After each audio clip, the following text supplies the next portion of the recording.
Nous sommes le 17 juin, vendredi, et là je vais vous faire une petite vidéo car je viens de voir cette petite poulette depuis hier qui n'était pas bien. Elle reste prostrée à un endroit du jardin.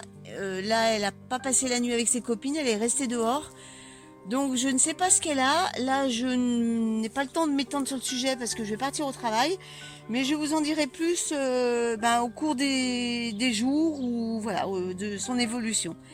Voilà, bien écoutez, je vous souhaite une bonne journée et puis on se dit à très bientôt. J'ai appelé le vétérinaire tout à l'heure et je vais emmener la petite poule chez le vétérinaire pour voir ce qu'elle a. Allez, j'ai préparé cette caisse, je vais la mettre dedans et puis j'y vais. Voilà la petite poulette. Bon écoutez, je suis arrivée chez le vétérinaire. J'en saurai plus dans quelques instants. Allez, on se revoit tout de suite après. Bon, ça y est, je suis revenue de chez le vétérinaire. Je vais vous en parler un peu plus longuement au frais parce que là, je vais vite sortir la poule de la voiture parce qu'il fait horriblement chaud. Mais bon, son pronostic, il est pas très positif. Mais je vais vous en parler dans quelques minutes. Allez, je me pose et je vous raconte tout. Alors, ne vous formalisez pas, il fait sombre parce qu'on a fermé les volets, vu la chaleur, forcément, on se tient au frais. Alors, au niveau de la poule, malheureusement, j'ai pas des bonnes nouvelles à vous annoncer puisque le temps que je la mette au garage parce qu'il fallait que je l'isole, elle a cessé de vivre. Donc voilà, elle est au paradis des poules. Donc, qu'est-ce qu'elle a eu ? La véto penche plus pour un champignon parasitaire qu'elle a contacté il y a déjà pas mal de temps. Et là, on en a vu les symptômes, mais malheureusement, c'était trop tard. Elle était dans un état de maigreur. Elle m'a montré d'ailleurs comment détecter la maigreur chez les poules, simplement en palpant au niveau du bréchet. Et normalement, de chaque côté, il y a un peu de chair. C'est ce qui donne les blancs de poulet chez les poulets de chair.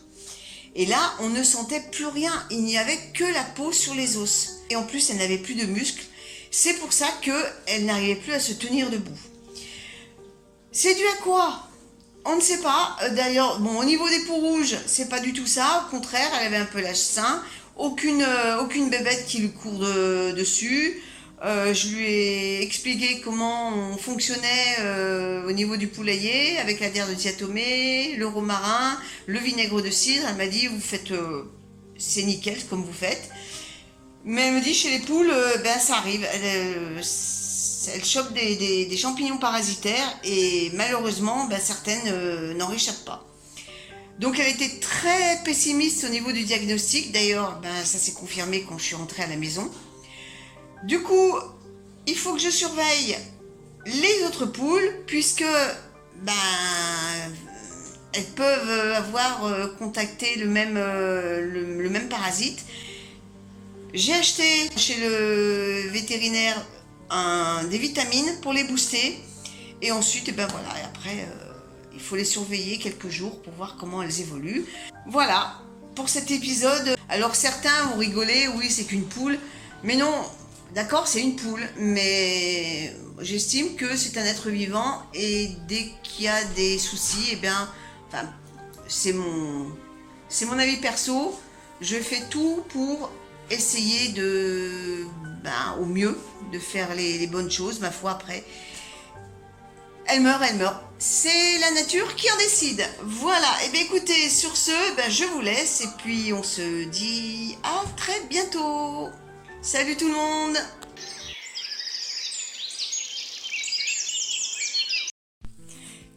Là, il y avait des pommes de terre que j'ai arrachées. D'ailleurs, vous voyez le tas ici. Il va falloir que je le mette en paillage. Et à la place, j'ai semé des haricots verts en poquet. Entre chaque culture, je rajoute systématiquement quelques poignées de fumier en granulés. Un petit coup de griffe pour incorporer ces petits granulés à la terre. Et lorsque je fais des semis, eh bien, j'aime bien remettre à niveau la surface de la parcelle. Donc j'aime bien le faire à la main. J'aime bien avoir le contact avec la terre. Ici, je vais faire un semis de carottes. Donc je paille avant. Et ensuite, je vais tracer un sillon entre le paillage. Ce sillon va me servir à semer donc ces carottes, mais tout en gardant le paillage sur le pourtour, ce qui va limiter l'évaporation lors des arrosages au niveau du sol.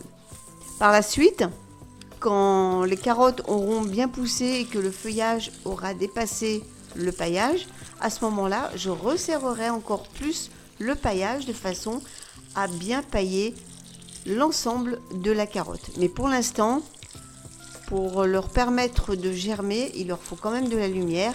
C'est pour ça que je trace un sillon au milieu du paillage.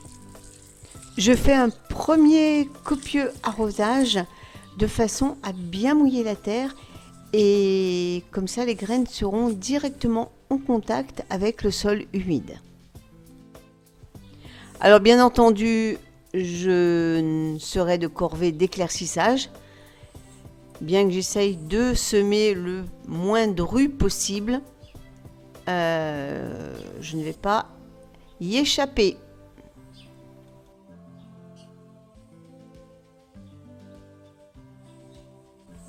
Ensuite, je mets un peu de terreau, alors je le frotte entre les paumes de la main de façon à obtenir une texture plus fine et ensuite je tasse avec la main et un petit coup d'arrosage avec la paume et c'est terminé.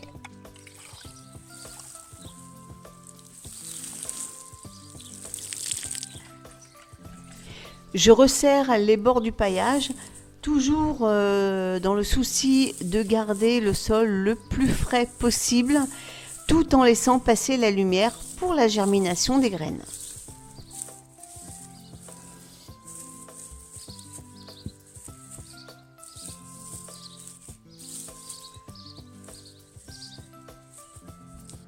Et je n'ai plus qu'à refaire la même technique juste à côté.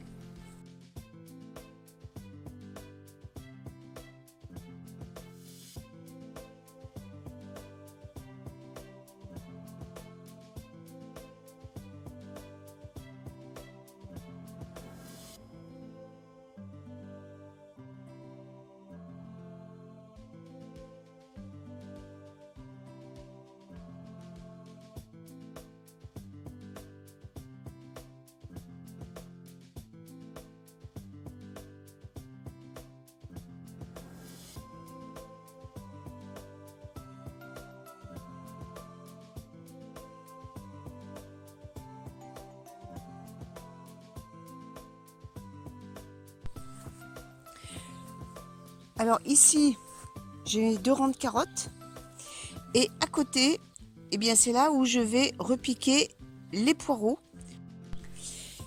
Ici, vous voyez les trous, j'ai ressemé des haricots verts en poquet. Là, il me restait 2 courgettes que j'ai plantées ici. Alors toujours ma technique des bouteilles, sauf que là, eh bien, ce sont des bidons de 5 litres où j'ai mis un bouchon au fond, un bouchon que j'ai dévissé plus ou moins fort pour laisser passer l'eau. Et comme ça, eh bien, ça fait un goutte à goutte et ça fait une réserve d'eau. Il va y avoir un petit changement au programme. Vous savez que j'ai le projet de mettre une serre. Alors ça se fera peut-être en fin d'année ou début d'année, je ne sais pas. J'aimerais bien que ça se fasse en fin d'année, comme ça je pourrais cultiver dès le début de l'année dans la serre. Donc je voulais mettre des choux ici. Je ne sais pas si vous vous rappelez, j'avais mis des arceaux pour pouvoir mettre un voile d'hivernage. Mais non, mais finalement je ne vais pas mettre de choux, car c'est une culture qui va rester en place tout l'hiver et j'ai besoin de la place. parce que je vais tout enlever. Bon, à l'automne, hein, quand il n'y aura plus de tomates, ni d'haricots verts, ni de salade, quand il n'y aura plus rien, je vais tout enlever, les bois, les coffrages, tout ça. Alors soit je passerai un coup de grelinette, soit ça sera un coup de motoculteur, histoire de faire propre et puis d'égaliser un peu le terrain, d'enlever les allées là, vraiment d'aplanir le truc, de façon à bien délimiter la zone pour pouvoir ensuite installer la serre convenablement, qu'il n'y ait pas de soucis à ce niveau-là. Donc ça se fait en amont. C'est pour ça que je ne vais rien cultiver ici, je vais laisser comme ça. Ensuite, j'enlèverai toute cette bordure de bois que j'avais mis et j'ai prévu de les mettre ailleurs. Je vais vous montrer tout de suite. Donc mon idée, les bois que je vous ai montré, les bordures, j'ai envie de faire une bordure ici pour bien délimiter la zone. Je vais en mettre tout le long et ça viendra se terminer ici. Comme ça, la zone sera bien délimitée. Ensuite, s'il me reste encore des bordures, j'aimerais bien également délimiter cette zone. Et puis au milieu, ça restera comme ça. Les haricots verts que j'avais semés avec vous, les voilà. Ils ont levé. Donc vous voyez, hein, même à travers le paillage, ça ne les dérange absolument pas de sortir. Ensuite, j'ai les carottes ici avec un cosmos qui est au milieu, mais je vais l'enlever parce que lui il va me gêner. Voilà, j'ai les carottes là qui ont bien poussé. Alors j'ai regardé la vidéo de le potager de Nico qui préconise de tailler les plants de poivrons une fois qu'on a les bouquets, pour justement que la sève se concentre sur la formation du fruit et non. Alors je me dis que moi jusqu'à présent je récoltais des poivrons, mais alors ils étaient tout petits. Donc je vais essayer sa méthode. Je vais attendre d'avoir des bouquets de poivrons et puis après je couperai la tête pour l'empêcher de continuer à produire. Et puis on verra bien ce que ça va donner. À la limite, je pourrais en faire sur une partie et puis laisser les autres se développer comme je faisais habituellement. Et comme ça, on pourra comparer. J'ai une petite courgette qui commence à se former. Allez, pour finir, je vais vous montrer mon bambou. C'est un Fargesia. C'est un bambou nain non traçant. Alors il n'a pas soif puisque on l'arrose régulièrement, le sol est bien humide, sauf que avec la chaleur, la nature est bien faite. Il se met en mode off, il replie toutes ses feuilles, il les enroule sur elles-mêmes de façon à limiter l'évaporation de l'eau et ainsi se préserver de la chaleur. Et quand la température va redescendre ce soir, il va à ce moment-là désenrouler ses feuilles. C'est un peu le même principe que la courgette que vous voyez là. Voilà, elle est en mode raplapla, mais c'est pas grave. Ce soir, ça va tout remonter. Eh bien écoutez, sur ce, je vais vous laisser. Là, il commence à faire chaud. On se donne rendez-vous dimanche prochain pour une autre semaine au jardin.